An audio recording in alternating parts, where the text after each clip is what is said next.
Hey guys, today I'm going to show you the basics on how to install a crankshaft seal, okay? And this actually will also apply to a camshaft seal as well. So stay tuned, I'll show you how to get it done. Okay guys, what we're going to do here today, this is very easy because I actually have this part off of the car. Makes it really easy to demonstrate this, okay? Here is a brand new crank seal, all right? Here are some tools you may need to install a crank seal. Depending on your application, maybe a large socket that you'll have to slide over the crank to drive it in. Sometimes you can't even do that. Sometimes you might be in a position where you can only do a pin punch or on the outside edges, and you got to kind of work it in as you go without distorting this thing, okay? And then ideally, the best thing is to have a bearing driver, a seal driver that actually fits here, and you can just tap it and drive it straight on in, okay? So that's what we're going to do here today. But let me show you an old trick that one of my teachers back in trade school taught me years ago, and it has worked good throughout the years. Inside a seal, okay, you'll see there's a spring, all right? There's a spring that puts a little bit of tension on this seal that goes around the crankshaft or the camshaft or what have you. And what happens is, back off just a little bit, I'm going to kind of demonstrate. When you're beating this in, okay, you're actually causing some shock.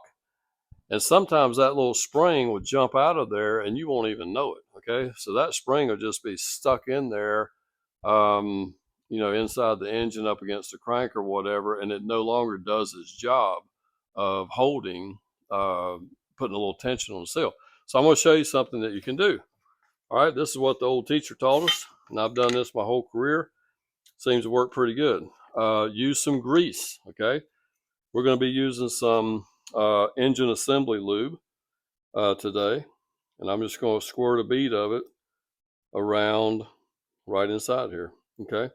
Now, if you don't have engine lube on hand, you can take wheel bearing grease. I have used wheel bearing grease many a time, many a day I have done that. Or if you have lithium grease or something like that, that works great too, okay? So what it actually does, that grease being packed in there like that, helps to absorb some of that shock of you driving it in, and you got a less chance of your spring jumping out of place. And of course, you've already pretty much kind of started the lubrication process of your seal. I definitely recommend having a little bit of lubricant on your seal when you put it in. So here's what we're going to do. We have our little plate here that actually unbolts from this engine that we're working on. And we're going to place it right down in here in place. We're going to square it up about the best that we know how.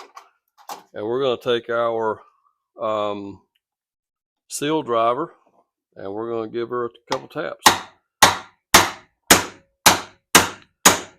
And pull it off. Make sure it's not going cockeyed. Make sure you're not distorting your seal. And then, and right there, I just felt it stop, okay? There's definitely a different sensation when a seal comes to a complete stop, okay? So when that happens, stop, okay? Don't keep beating. Now, if you look here, you can see that our seal is properly installed, and look at the other side.